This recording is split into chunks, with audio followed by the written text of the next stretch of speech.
Hey, Charlese, thank you so much for joining us on the Conversations with Our Woman Rock podcast. I'm so excited to have you here with us on today. Oh my gosh, thank you for the warm welcome. I am so excited. I've been looking forward to this all week. Thank you so much. How's your day been going so far? You know what? My day's been pretty chill. With end of year, there's some like final copywriting I'm doing, getting some things done. But I'm in California, Southern California. It's typically even warm here in the winter, and it just turned rainy yesterday and 60 degrees. So I'm chilling in my sweater, like cuddled up in I write from bed a lot. Okay, I'm just gonna admit that. So cuddled up in my bed with my like lap desk, just writing away. I feel like a real author, when the weather's like rainy out and you're like inside Right. with your keyboard. So I'm feeling those good, cool weather vibes today. It's been really inspirational. It's the exact opposite here, as I was telling you earlier, like here in Memphis, it's typically we are freezing. I hate the cold. I hate it with a passion, but like I'm going out with no coat on or anything. So it's the exact opposite. I'm kind of nervous to see, the weather changes and it kind of hits you real bad. So I'm just interested to see how that's going to be like later on throughout the week. Yeah, I hope it stays easy for you, girl. Yeah. I was going to ask you something about Southern California. My dad actually lives out there. He used to live in Irvine. Now he's in the Temecula area. Are you familiar with that? Yep. So I am about 10 minutes to 15 minutes south of Irvine. So the town that I'm closest to, I'm in a city called Aliso Viejo, which is just inland from like Laguna Beach, and just over the hill from Newport Beach. So that's where I live.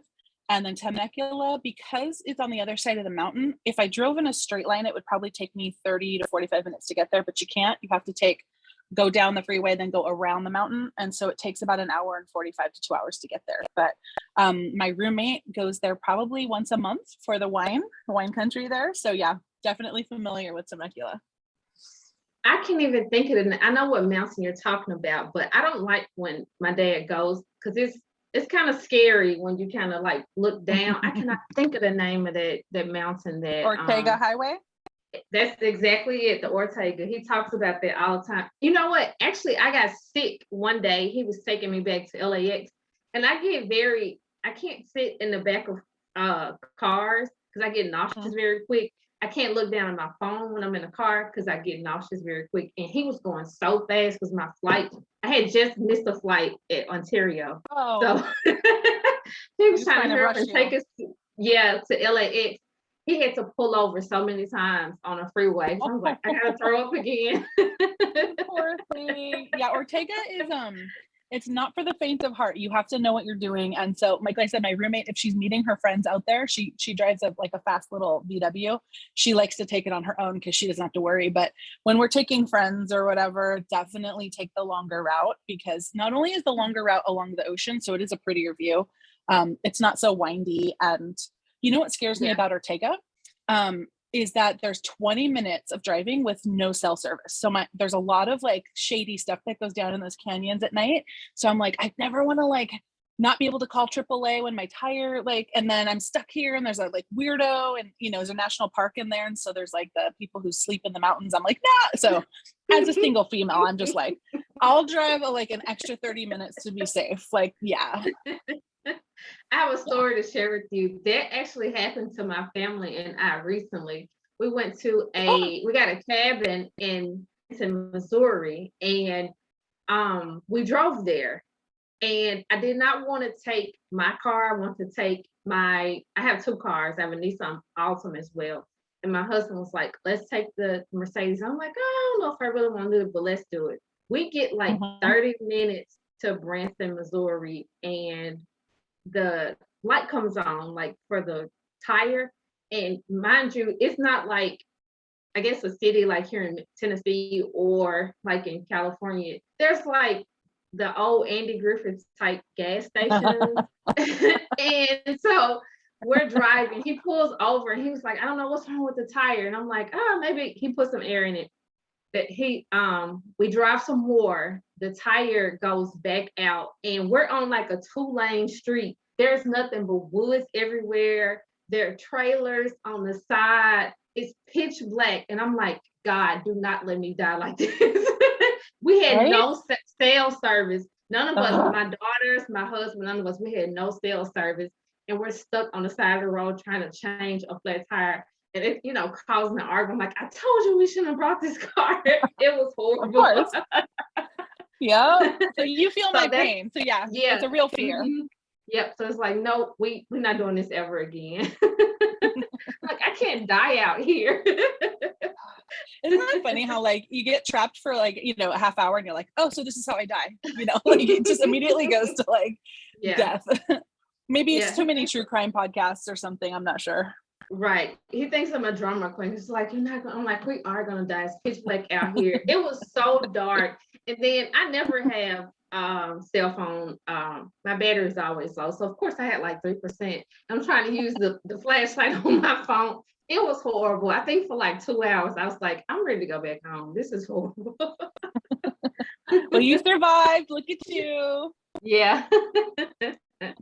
So that's a little story about what happened to us recently.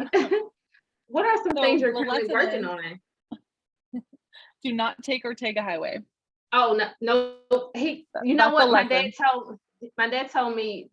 We were talking recently. He was like, you know what? The next time you come here, you got to get a rental car. I'm not picking you up. Love you, mean it. I was like, as long as you don't take me on that highway that goes in circles. And he was like, it's a beautiful view during the Ortega and it saves you so much time. I'm like, no, I'm not here for it. I can't do it. Mm-mm. Tell him you don't need it. So what are some things that you're currently working on in your business right now? Oh, well, so this year I was finally able to launch my course, which is called Plan Your Best Launch Ever. But what's funny is I've realized that the world has changed in our online business in the last year, and there are some things people don't want to do anymore. So we all know like hustle culture is officially, I think, canceled, right? We don't want to talk about hustling too much. We want to just do what we can, slow and low and steady, and still reap rewards. Consistency is now the new culture. So that's great. And one thing people aren't enjoying as much is our launches, because you and I were talking before we started recording how launches are really hard on your like body and mental health. And at the end of like a 5 to 10 day launch, you need like a month break just to get through it.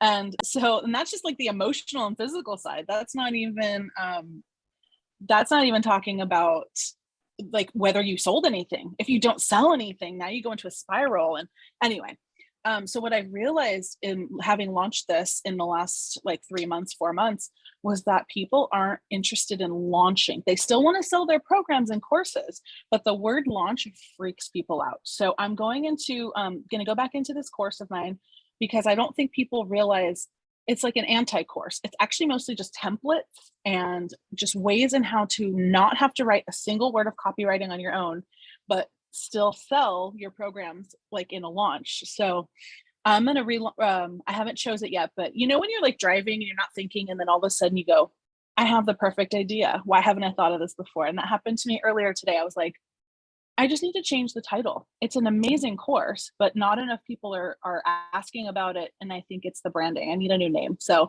I'm going to talk about how it's more of like a template shop or a template kit for copywriting. So you don't have to do any of your content on your own anymore. So yeah, so I'm going to work on that. Yeah. You think that would be, do you think people would respond to that better? What's your opinion? I might as well ask since I have you on here. I think they would. And you are so right. When you talked about as far as like people, how they feel about launching, like I just shared with you, like launching the summit, it was way more than I expected. And yeah, it takes a huge, I'm just thinking how I felt mentally, not even physically, but mentally after the launch. And then when you're kind of your own pins and needles, hoping that you get the opportunity to sell afterward and hoping people respond well to it. And I think that would be a great idea, especially when you talked about as far as like the templates. I think people will respond better to that. That's my opinion. Thanks. Yeah, I'm going to be doing some more like So then when you decide to like rebrand or name something different, you know, then that means my next few months are actually going to be in research mode before marketing mode. So that's what I'm up to for the first quarter, is really you know, because I think what happens to us, especially, I'm just going to say, especially as women, we can do so much and we can pivot and we wear, you know, 50 hats. So I think for a lot of us, what I find is when something's not working, we don't want to waste time. So if your course that you made isn't like getting the kind of love that you think it deserves, it's like, oh, you know, let's just throw it out and I'm gonna start over. That would be like, I think what a lot of us would be tempted to do. But my coach was like, you have an amazing thing here. Your marketing and message is what's off. And what's funny is I'm a marketing specialist. So I think the thing that you're good at for other people is the thing that you don't always realize you might need help with someone else. But outside perspective is key, always key. So yeah, I'm going to go in to do what I do for all my clients and what I tell my clients to do for themselves. Go ask people, ask what they want so you can give them what they want. So yeah, it's going to take a couple months, but I'm excited about it. I'm fired up because people still need to sell their programs. They still need to sell what they've made, and they still don't want to write, or they don't know what to write, or they're stressed about what to write for social media, emails, and all that. So I still need to get into their hands the thing that I made, but we're going to do it in a different way. I like that. I've had to share with a couple of people that were interested in starting a business, just kind of like wondering what people want. And I'm like, stop guessing. That doesn't work. I've heard Pat Flynn say that plenty of times, that he doesn't guess. Him building his $1 million online business, he was like, I never guess what people want. I know exactly what they want. I do the research and see what they're interested in buying. I'm like, oh, never thought about it that way. But since I heard that from him, I'm like, let me start taking take those same examples within my business, because for the longest I was like trying to guess what people want, and then you start something, you put so much work into it, and it's like that's not even what they want. So it's just being able to do the research and know exactly what it is they're looking for and they want. Yep. And you know, I think when you're post-college, nobody wants to do research anymore. Like, we're done. And after you've been an intern or you've had a corporate job and you've moved beyond that, you're like, I never want to do research again. But every single successful company, that's all they do first is research. They spend more money and time on research than development and marketing, because once you know what people want, you just hand it to them and they buy it. It's a lot less work that way. It sounds so simple, but I think we have a mind block around it. So I've decided to just be like, because I will be, okay, full disclosure, tell you my secret. I'm not like looking forward to begging people to like answer my questions, but you know, every time people do say, yeah, let's do it, you end up having a great 15-minute conversation in the middle of your day. I usually buy someone some coffee, they go get their like latte, and you have the information you need. So anyway, I in my head, even right now as I'm planning it, I'm like, but once you get into it, it's actually super cool. And it saves so much time and money. Yep, that is so true. So that's what you're working on for the first quarter of 2022? Cool. That's what I'm working on for the first quarter. Yep. And a lot of my copywriting work has switched when my one-on-one clients to like websites and sales pages. So that's really been fun because I'm doing a lot of deep research. I have a pile of books here about more like sales, ways that you can reach people to help sell. So I'm excited about that, to see all these. I'm starting to get back some web pages that I wrote copy for. They're starting to finish the design on the website and sending me the links, and I'm like, I did that. It like looks so cool when someone else puts all the graphics on it. So looking forward to seeing all that. So yeah, I'm gonna see what Q2 holds once I relaunch my signature course with a new name and new marketing, and see. I know a lot of people say you're supposed to have a year to 5 years planned out. I have a loose plan that I'm still kind of navigating for next year. So that's all I have set in stone right now, is rebranding, remarketing, and keep doing it. And I think my launch method is going to be webinars, which I haven't done yet. And that's its own beast of recording and re-recording and seeing what works and doing analytics and research until you can nail it on the head and then have an evergreen model. So that's going to take probably at least 6 months of work, maybe. My coach told me, she goes, don't get discouraged, but it's actually probably going to take more like a year to 2 years before it's like evergreen and ready to just like never really deal with. So I'm looking forward to that project as well. Wow, 2 years. That's true dedication. It sounds like a lot, but when I think about what I was doing 2 years ago, I'm like, well, time keeps moving. So what are you doing when time's moving? Same thing with like weight loss. Every summer I'm like, why didn't I start losing weight before summer? Because it would have been the same only 6 months ago. Now Yeah. I'm like, now I gotta wait.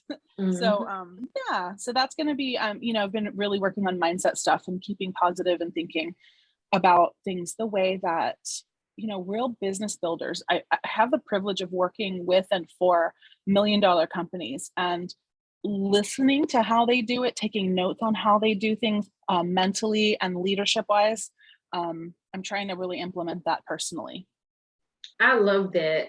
I recently shared with a friend that was talking about how she hated corporate America and different jobs that she worked for, and she just hated all of it. And I was like, why don't you just try to look at the brighter side of it and see? I know that you work for it with your business, but as with her being in corporate America, I'm like, why don't you look at like how they structure their business, how they do certain things, because you can learn so much seeing how a company starts off, how they grow, how they have their meetings, just seeing how they have everything structured. I'm like, why don't we, look at that instead of focusing on the bad aspect of it. I know it can be challenging because I hate corporate America, but let's just find the good in, certain situations in our life, because we're placed in certain things for a reason. Let's just figure out, I like to learn things that way. I love to see how people operate within a business, like how it's structured, how they do their meetings, how they grow, their sales, their marketing, things like that are interesting for me. I agree with you. And I think that you're right. First of all, so thank you for saying that about let's always take the positive. Yeah, we can use the negative, I think, sometimes as fuel and fire to like inspire change. And that's fantastic. But when it comes to like staying in that too long mentally, I think it drags us down. So we think about it, we write it down, and we're like, I would never do these things. And then we keep going. And one of the things that's really funny is when you go into business school, I don't have an MBA, but I know a lot of people that do. Most of the learning that they do, especially for that first year of a 2-year program or degree, is studying other companies and how they got to where they are. Even when I take miniature courses, the epiphanies that we have, the things that they tell us is when they say like, well, Amazon started as a bookstore, you guys, so this is how they grew. And when you look, it took Amazon a lot of years to get to where they are today, or even in the last couple of years. And even certain companies like Zoom wasn't doing as well. They weren't sure what they were going to do. And then COVID hit and they were like, bing, we're now the top people to have, online meetings. They usurped, FaceTime and all the other things that we used to use before, like Skype. So, yeah. And social media, same thing. Like I remember hearing about TikTok and I was like, who wants to watch 15-second videos? Girl. Once I turn on TikTok, I cannot leave it. I'm one of those people that's like, I'm sending them all to my friends. I'm there for 2 to 3 hours. It has changed the face of social media, and everybody's trying to catch up to it, right? Which we all know. So, but they still employed the same things that the way that the other social medias do. So I guess my whole point is you can invent something new and you can be the leader in something that no one's ever seen before, but they're still applying the same principles at the base of business growth that every single other person who's been successful before them do. And that's okay, because if you do see a better way and it happens to be successful, that's great. But by and large, the principles for growing a business in America or online are the same. That I love that. That is so true. Even when I was thinking about when I got my MBA, I hated it probably the first year because you have to do so many research papers. But then after I got out and me starting a business, I found more meaning. I enjoyed it more because like the end of my MBA, I had to write this long paper about Richard Branson, and then now it's being a business owner. I was like, oh, let me go back to that and just see how he built his business. So I get it. Yeah, you're like, where's my paper? I have all the information here. Yeah, I mean, I didn't get my degree in that, but I did start because I think I told you this before. I was a hairstylist for 22 years. So when I graduated high school a year early. I had, 4 point whatever GPA, and the teacher was like, hey, we need to get you like some college degree, like we need to get you some grants, we need to get you in. And I was like, yeah, I'm tired of school, I just want to make money. And she was like, you're crazy. And I was like, nah, that's what I want. So I figured out that within 2 years I could be making more money as a hairstylist, which I'm also a creative. So I was like, that looks like fun. That looks super cool. And I could be making a ton of money in 2 years. Yeah, I'm going to do that. And so I fought with my my professor and my counselor about it. And finally she said, okay, fine, but please at least just take some classes for a bit and see. So I just went to the local community college and took about 2 semesters of business classes. Oh my goodness. It served me, even just those 3 classes I took without getting my full degree, served every purpose I had for the next 20 years of running a business. I was a salon owner. I taught for top companies around the world and was slightly dipping my toe into like corporate companies for hair. And I still remembered like those business principles that I had learned day one. So principles of business don't change that much over time. So yeah, once we learn them, once we do them, we repeat, we rinse and repeat, and we do it again. Mm-hmm. Yep, that is so true. So true. I want to the holidays are my absolute favorite time. But before I get into that, I do want to play a game. I told you about the red flag game. So with this, I'm going to give you a sentence, and then you tell me, would this be considered a red flag for you in a relationship, or would you be okay with it? Are we talking romantic relationship or friendship relationship or any kind of relationship? Romantic. Looking at romantic. Okay, so sure. if a guy did this thing, yeah, would I date him or break up with him? Yep. Would this be considered a red flag? Okay, I'm ready. The first one is pineapples on a pizza. It's not a red flag, but I don't like it. You don't? I tasted it a couple of times and it was okay. I have a few friends that are Italian. They think that's like the worst thing in the whole wide world that you could do is put pineapples on a pizza. But I'm also equally offended by with barbecue chicken pizza. So I mean, yeah. So it's just a flavor thing because to me it's too sweet. And I don't mix my sweet and savory hardly ever. Even though those are like the 6 principles of food, when you can blend them all, people love them. But I like to keep my like salty and my sweet. So not a red flag, but definitely he'd have to order me my own pizza.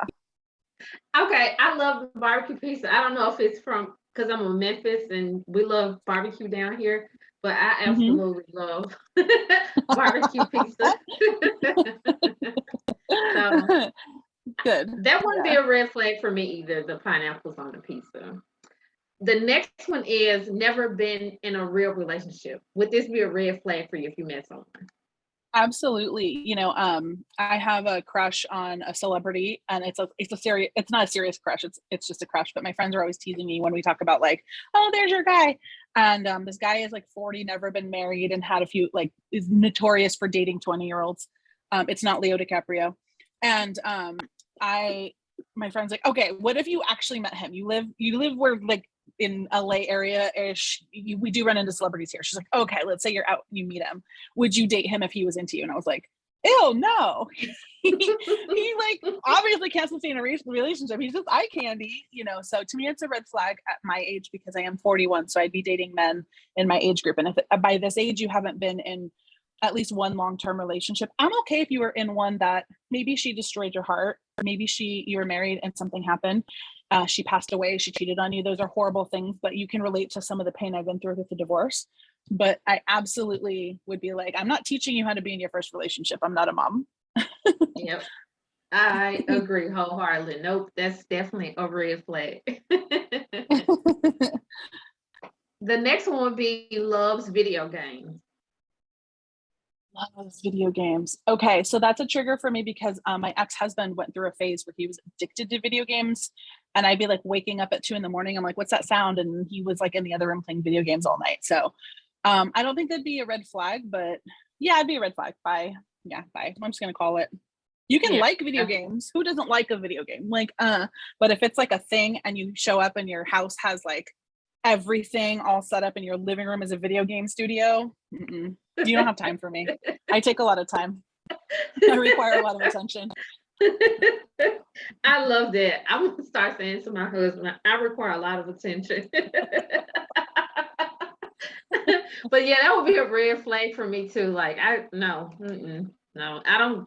I guess it's a maturity thing for me. There's something like no. True. That's a great point. Yeah. There's a point where you can like still say like, I had my video game time when I was younger, but now we've moved on. Right. Number 4, never reveals anything about their past relationship. That's definitely a red flag because I agree that we don't have to sit around and, list everyone you've ever slept with and everything that's ever happened. But I think that the key to intimacy is honesty, and the past is part of who you really are. And it's okay, I think, to be honest with someone and say, that relationship was really hurtful and I don't enjoy talking about it, but to never talk about it, change the subject, say, you know what, you always bring this up and I just don't like it. Like, that's red flag. That's like, you know what, bye. Like, no. Yeah. I'm kind of on the fence with that because I think for me, maybe I'm too jealous. I was be honest, maybe because I don't want to hear. You don't want to know. That's a good point. That's a good point. But I want the choice. That's me. I want the choice. I want to be able to say like, look, I don't need to know, but like, I want to know that if I did need to know, because what if it's, okay, I watch too much true crime. What if some chick became like a weird stalker or came back one day and said, I had a baby and never told you, and now you have a 13-year-old.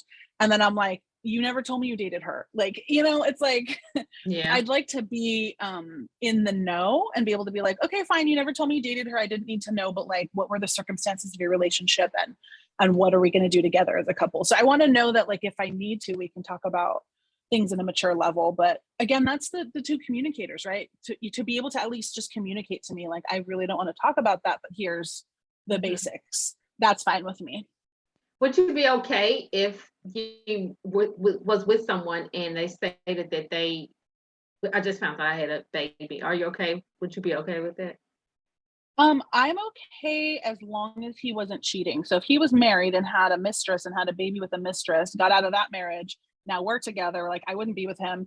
And then if she came forward and said, I have a baby, I'd be like, you know what? I was on the fence about this anyway. Now I'm out. Like, I really didn't like that he cheated, but like, I made it okay in my head because I like him so much. But now I know he had a baby with this girl. That's too much. But I think if a woman never told a guy that they had a child together, that's not his fault. And I could deal with that as long as, it would be different if he said I had a kid, but I gave her, a couple $1,000s and told her to hit the road. Like, that would be a different person. And I don't think I'd be okay with that. But if he never knew, then, hey, I'm a stepmom. That'd be fine. You know what? I'm starting to think about my maturity level because I don't think I would be okay with that. I don't know. Yeah. I don't think that's a maturity level thing. I think every woman knows what she can handle. Right. I can't handle that. That's okay. You tell your husband, like, by the way, if someone ever comes out of the woodwork. But I actually have a friend. He was his dad did that to them, and it wasn't the dad's fault. So he thought he was the oldest son. He's now in his 50s, right? The dad's passed away. But back, I want to say like 20 years ago, he was in his late 30s or whatever, and he was like, you guys, my whole life has changed. My dad got a guy showing up saying, hi, my mom never told me about you, but I'm your like 40-year-old son from when you were in college. And he was like, what? And so now the whole family had to learn to accept this new guy, but the wife had been married to him for 30 some years. Like, she wasn't just going to leave. So you never know when those random things could come up. So at this age and at this time, I think for me, like I said, I'd be dating older men, or married to an older man at this point. There might be some secret past stuff that I can't control. So I'm okay with, like, if he didn't cause something that is a red flag for me, like, giving up on someone, cheating on someone, abusing someone, if he didn't do any of those things, what he can't control, I'm okay with. You know what? That actually happened to me. I guess I say it's my lifetime part of my life. It was years ago on Facebook. I got a friend request from someone, and they wanted to know. My dad's name is Italian, and it's kind of hard to pronounce. His name is Antalya, and they asked me, it was like, "Hey, is your dad Antalya?" I'm like, "Who are you?"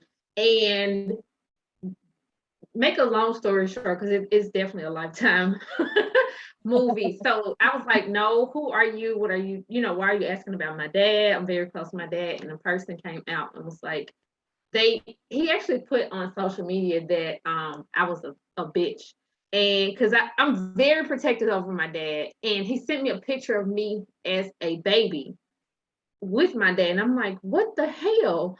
So come to find out, when I was like 2 or 3, my dad was, and my mom and my dad are not together.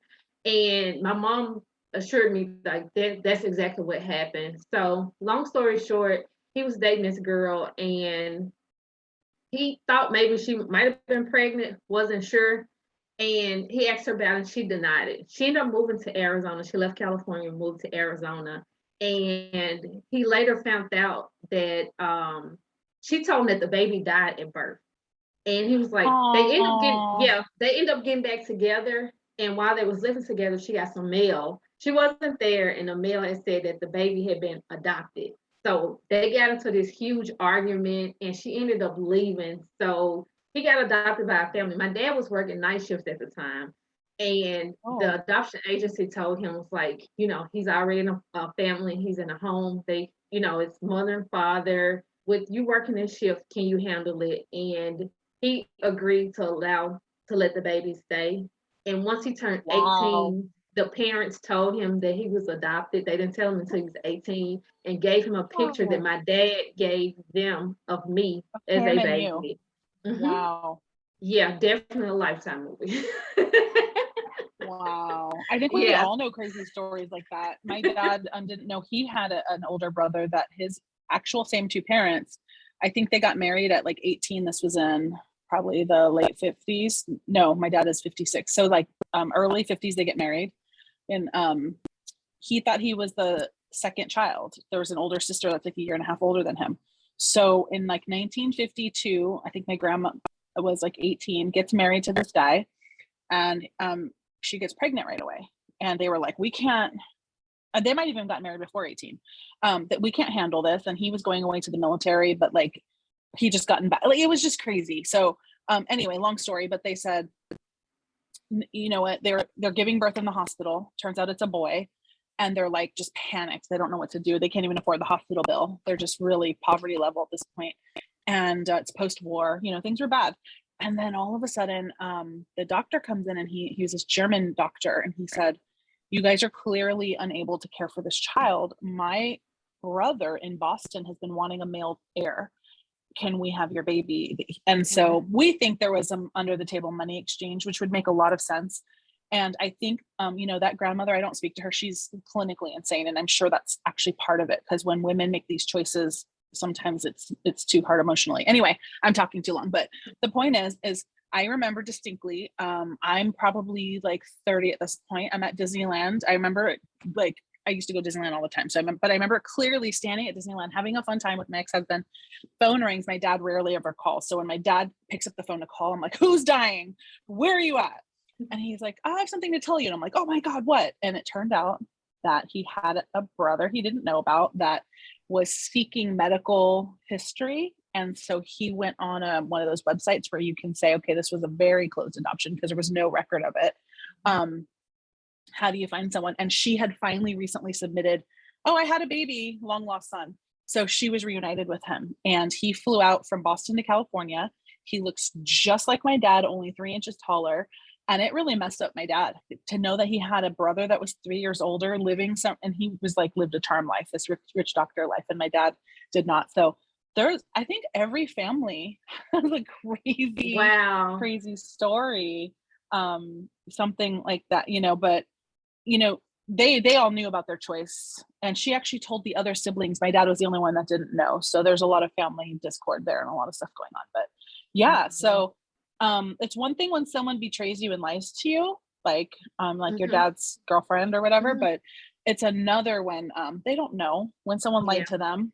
Yeah, I'm okay with that. Like your dad didn't know. He was upset.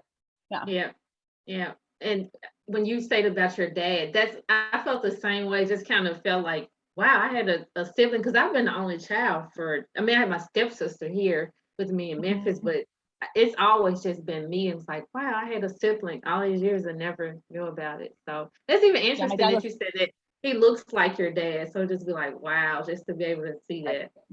Well, my dad's not a trusting person, as you can see why, because of his mom, but he's always been like a little paranoid. So he's the kind of person I'd be like, Dad, meet my friend from school. And he's like, who's this person? Kind of thing.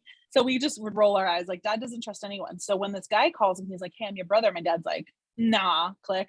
So it took a little bit of time before he got the real story. He made the guy email him a photo.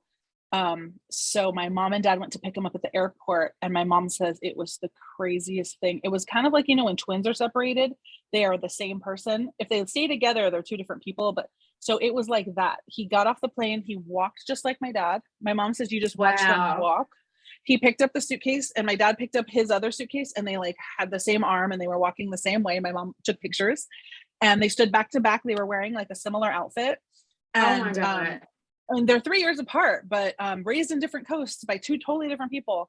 And so it was cute because my ex-husband and I we drove down there to like meet him, of course. And so my dad and him are sitting at the table alone, like talking like two little boys. It's the cutest thing. And my dad's like, I like to collect rocks, because my dad doesn't collect rocks. He collects like big, giant, rare rocks and meteors and things. But he's like, I collect rocks. And my uncle's like, me too. And they're like, okay, high five. My dad's like, I have a Harley. He's like, me too. Okay. They're like, okay, high five. It was the cutest thing. So we're still in contact. I haven't met my cousins face to face, but I have this set of cousins who look like family, and they're in Boston, and I have to go meet them one day. Wow, that's so interesting. Wow. Yep. That's amazing. It can work out. Some similar things in common. Absolutely. Let's see where we are. We're on 5 I know or how 6? you feel we're on number 6. I know how you feel about this, so I'm gonna see what you say. What if this person hates tacos? Oh, no. You can't hate tacos. You don't have to order tacos, and you don't even have to love tacos, but to hate tacos, we're not going to get along. So that's a red flag for me. Like, who hates tacos? Who? Like, hate is a strong word. Yeah. No. Same Was that thing. what you're expecting? That would definitely be a red flag for me. I eat tacos a lot, so that would definitely be a red flag. And contrary to pizza, I think that anything goes into tacos. I'm a little different with tacos. Like, anything makes a taco, not everything makes a pizza. But I am partially Italian, so maybe that's why. Okay, what would be the strangest thing you would say that would go on a taco? Pineapple. No. I've even seen like mango pineapple salsa go on like a fish taco. So at this point in my life, so I grew up, my mom's Latin, in a household where if you were hungry, a lot of people's leftovers, I'm hungry after school, and mom be like, make a sandwich. I didn't make a bologna sandwich after school. Anything that was like leftover, especially cheese or meat from the dinner the night before, make a burrito, make a taco. So if we were hungry, we made tacos and burritos as like so I've literally put everything into a taco or a burrito. It's always good. I understand that. So what if this person doesn't know how to change a flat tire? I do like my men manly. So if he doesn't know how to change a flat tire, I can overlook it, but I'd be like, what else can you not do that I expect? Because just as how I was raised, right? Like, men did the manly things. It's okay if you're like, I don't want to ever change a tire, but to not know how, it's like, to me, I like my men manly, and I'm like, yeah. Yeah. I wouldn't like that. Funny. Yeah. You said, what else that you do not know how to do? Yeah. And that could be meaning anything. Yeah. I love it. What if this person takes forever to text back? I think I have quite a few like good female friends that take a long time to text back. But from experience, my ex-husband, he doesn't enjoy communication through cell phones. He doesn't really like talking on the phone. He doesn't really enjoy texting a lot. But even when we were married, I was the person he wanted to text a lot. I was the person he wanted to talk to. So I think maybe initially if they're like shy about texting, but over the course of like starting to date, if the person ghosts you too much, personally, I feel like they're not that into you. And I could be wrong, but that's just from my personal experience. And so to keep me from going off that deep end of like, who else you talking to? Or let me see your phone. I need to know that like you are texting me back. And again, it has to do with communication. So I respect if a guy's like, don't feel like talking right now or whatever, but at least just respond. At least just be like, got your message or whatever. Like, I don't need a long, half-hour conversation via text if you're busy, but be like, hey, busy right now changing tires. Talk to you later after I have some tacos. I'll give you a call tomorrow. Like that would be fine. Yeah, that's I agree with that. Like you got to be able to text back. And my husband and I, like you said, it depends on the communication within the relationship. He hates texting, but for me, I want to text. Even sometimes if I'm talking to someone, I'm like, let me text them to see what they're saying. Like, why you just won't call? I'm like, no, I want to text them. Mm-hmm. Mm-hmm. Yeah. Yep. So the next one is can't apologize without saying but. Okay. Yeah. I think male relationship 101, if you were taught right, was the second I go off on you, you just say, I'm sorry. Okay. Then I calm down and then I'm like, you know what? I'm sorry too. But if you're like, I'm sorry, but I didn't do that, that just pisses me off. So I don't think if you could ever just not suck it up once in a while, even if I'm being crazy, because I will come back and be like, oh, I was crazy. But let's say I went real crazy. What do you mean you have another kid? What was that? What is that? You never told me you had another kid? You didn't know? What's that kind of excuse? You didn't even text me back. Like if I went off on you because there's pineapple on your pizza, like whatever.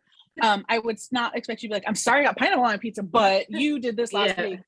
That just keeps fighting. That just keeps the circle going. And that's someone who doesn't want to make peace. And so I don't think you can have two people, like, did I not mention I'm like Latin and Italian? So that can be fiery, even if it's just about tacos or what goes on a pizza. So I think if I were to be in a relationship with someone who's like, yeah, but you too, that's just like nanner. And that would just poke me and make me feel like I don't even want to solve this. You're just nitpicking and being a brat. I agree wholeheartedly. I wouldn't be able to handle that. That would drive me insane. So that's definitely a red flag. Yep. The last one is if this person has more selfies in their phone than you. Yeah, because I take a lot of selfies. So if you have more than me, you're self-centered and it's not going to work out. I would love to see more selfies of me in your phone than I have in my phone of me. That would be cute. But if we open phones and there's like tons of selfies and you save dick pics, you are obsessed with yourself. And two people can't be obsessed with the same person. You can be obsessed with me and I can be obsessed with you, but if we're both obsessed with you, we're not going to work out. It's not balanced. Oh my God, I love it. That's so true. I wouldn't be able to handle it. I don't think my husband hardly has any selfies, but I thought that was hilarious when I saw that one. Like, that's a great question because it's like, what's funny is when the questions that you all asked, most of them aren't just like just a quick question. It's like that's why my answers are so long. That sends me down like a rabbit hole of like, but what else does this mean? So if you take all these selfies of yourself, what else are you doing? How long are you in the bathroom doing your hair? Like, what does this mean for my entire life? Because now everyone's gonna be rolling their eyes, being like, Charlise's boyfriend is in the bathroom again. And I'm like, man, I need to like get my nails done. And he's like, me too. I just got mine done yesterday, but I'll go with you. It's like, you're grooming too much. You're taking too many pictures of yourself. Yeah. There's only room for one diva in this relationship, and she's me. Have you seen have you seen the show You, the series You? Yes. All the seasons. You see the last towards that last episode. So, when we was talking about, like, I guess men being kind of obsessed with themselves when they kind of were about to do like the role play or whatever when they switch roles, and Joe was in the room and the guy was obsessed with himself. That's what I'm thinking about, like with someone being That guy, that couple freaks me out. You're supposed to hate them, but I was like, it's funny because the whole time, all 3 seasons, you're like, please don't kill these people. Please don't kill these people. And then you get to them and you're like, and then they lived and you're like, okay. Yeah. Of all the people that deserved to go, I wouldn't have been so upset about them. Yeah. I couldn't be in their relationship. Season 3 was like I think that was my favorite out of. Yeah? Why? What did you like about it? I don't know. It kind of had me on my toes. And then as far as Joe having someone that was kind of as crazy as he was. Yeah. So, yeah. Did you like Love? Because I could not stand Love from season 2. I couldn't stand Love.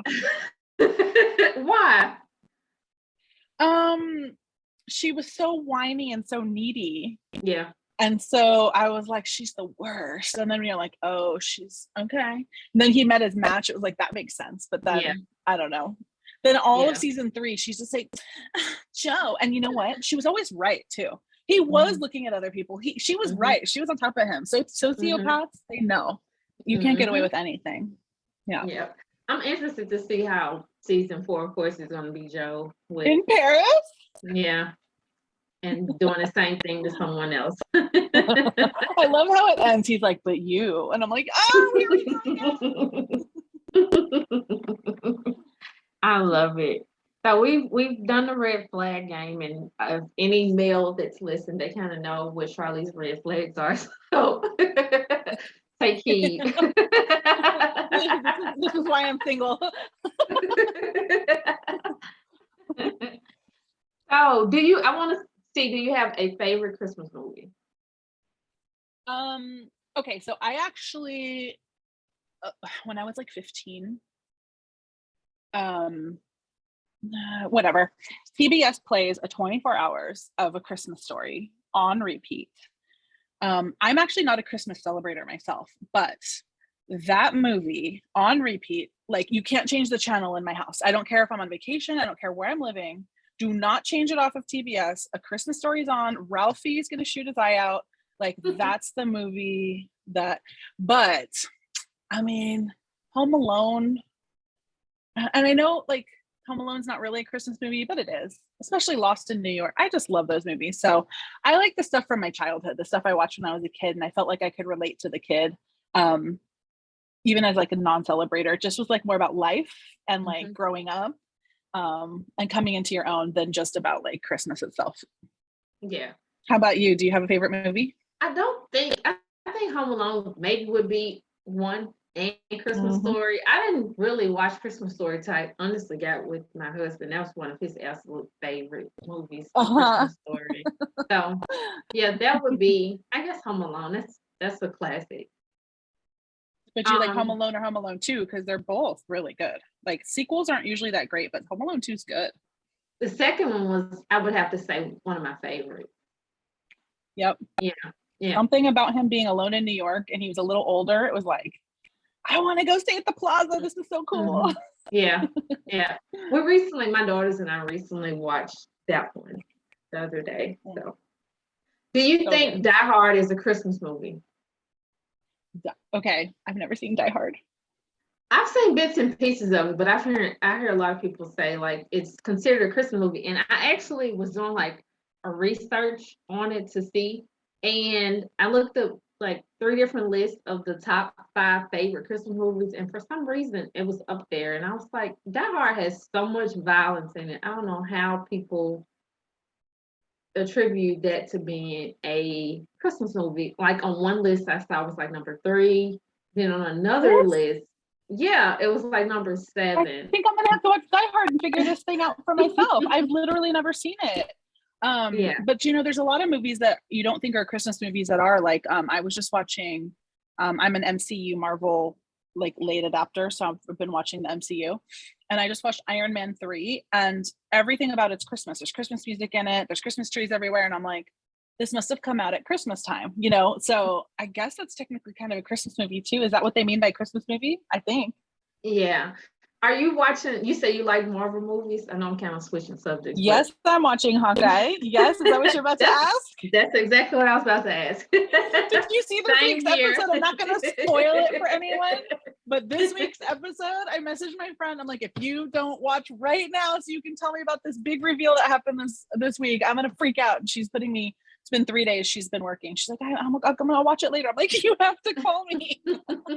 I haven't seen that one. I'm excited to see that one. I saw the first Episode 4 so is that one's real good. It is. How you feeling? Because I'm in love with this show, and I'm bummed there's only 8 episodes or whatever, because to me this is one of their best series so far. Really? You could have asked me when I was first, like, my friends were first trying to get me into Marvel. What's weird is one of the first movies I actually, besides like Iron Man, I saw, because everybody saw Iron Man when it came out, it was a big deal. But like later on, I remember my friends took me to the theater to see Infinity War, and I'm like, who's that? Like, I hadn't been into Marvel. And so Clint Barton comes out, and I remember distinctly going, who's the guy with the arrow? He's not even a superhero. And my friend's like, I don't know his name, but he's one of the guys. And I'm like, okay, well, so now having watched it, he's in the beginning. He starts off, he's always been there. But anyway, I had no idea that I would fall in love with this character. And I really like the humanity that they've brought to Hawkeye. He's, first of all, I always love stories where there's like a lost teen who needs like a father or mother figure or big sister figure. So I love their dynamic, like the big brother father kind of thing going on with the two characters, the main characters. But seeing the humanity behind it, I just feel for him. So I'm in love with it. I like his character, and I like his character development and his family. I was watching, so here's the non-red flag. How him and his wife are, I'm like, that's like the perfect relationship. I was like, that, I love their marriage. So yeah. So you think Hawkeye's better than, did you watch WandaVision? I watched WandaVision, I watched Loki, I watched everything. And I've even been to Marvel Land. You've heard about that over here at Disneyland?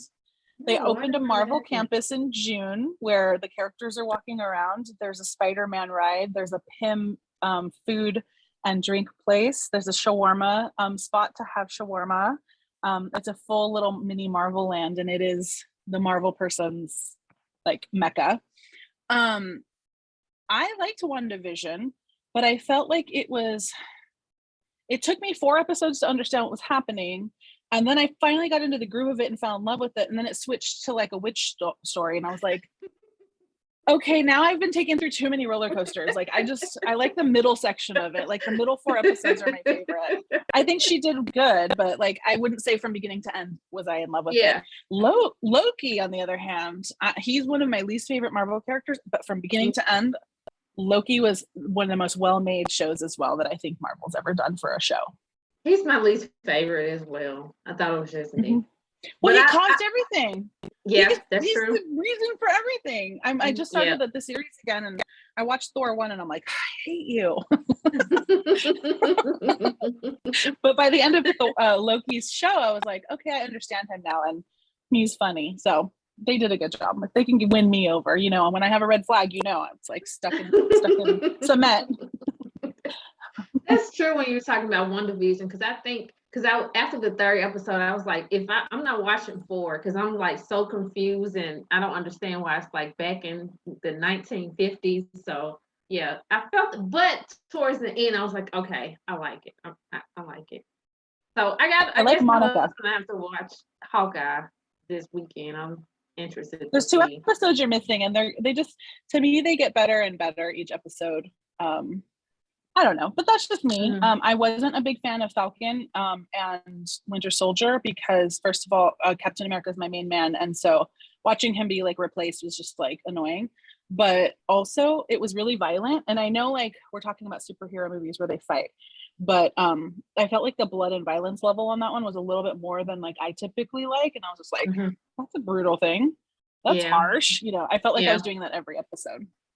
Yeah, that one was okay. I saw that one as well. I'm just kind of thinking through it. Yeah. Is there anything you're currently binging on Netflix or Hulu you're watching? What was I watching recently? Yes, I am, but I can't even remember what it is. Okay, so I'm into like procedural dramas and true crime. So I finally people are always like, have you ever seen this and that? And there's so many shows. So the other day Hulu popped up with Damages with Glenn Close. It's won like 1,000,000 awards, and I'm like, oh, I'll watch it. Now I got through 3 seasons before I'm like no longer interested. No, 2 seasons. Third season, I'm no longer interested. But the first 2 seasons, they were a wild ride. It's insane. It starts off like thinking it's just about law, but they're like dealing with corrupt corporations. It's pretty crazy. So that one was a little interesting. So that's what I recently was binge watching.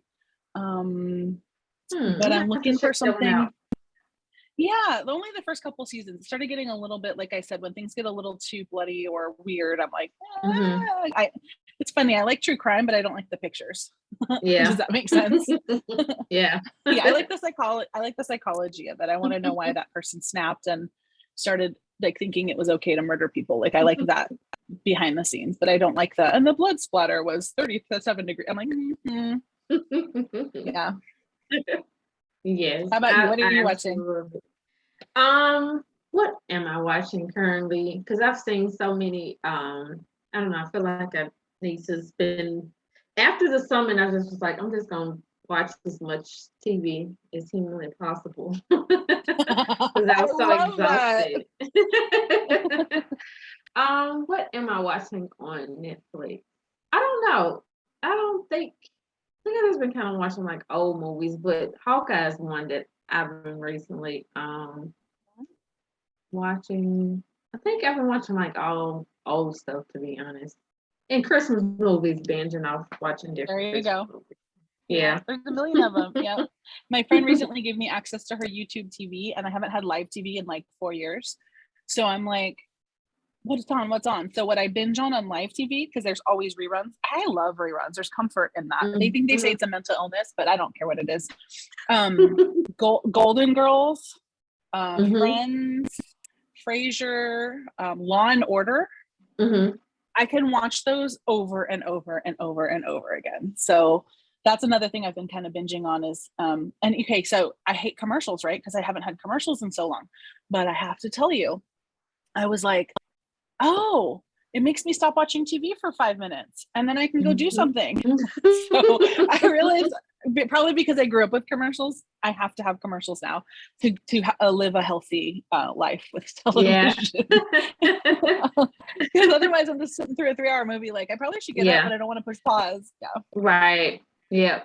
I'm telling a story. I recently started watching Billions. I had never seen it before. I can't think of the actors that are in it, but I know they've won a lot of awards for it. It came on Showtime, I think. Yeah, Showtime. Yeah.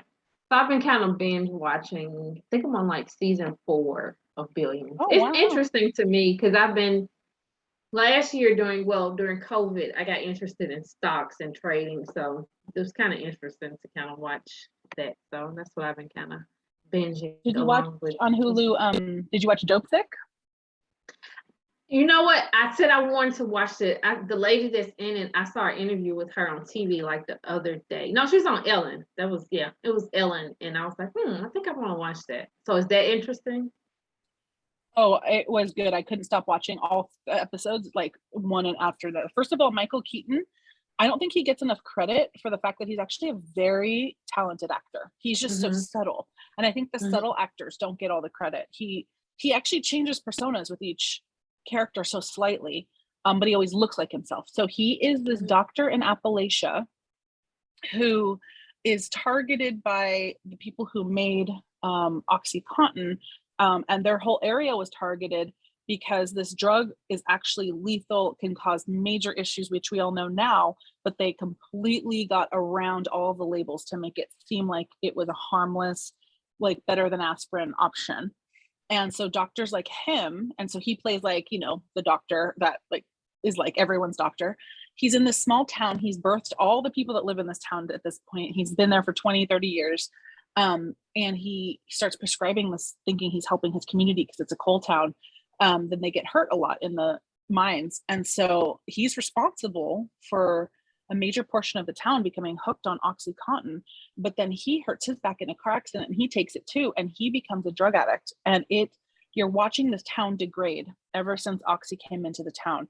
And you're seeing the background of what actually happened, how they were trying to build a case against them for years, the lies that they told. And then there's the girl from Last Man Standing and a couple other movies. She's the main girl in it. And then, like I said, Michael Keaton. And then the main singer from Hamilton, she plays a regular character, which is really cool to see, Philippa Sue.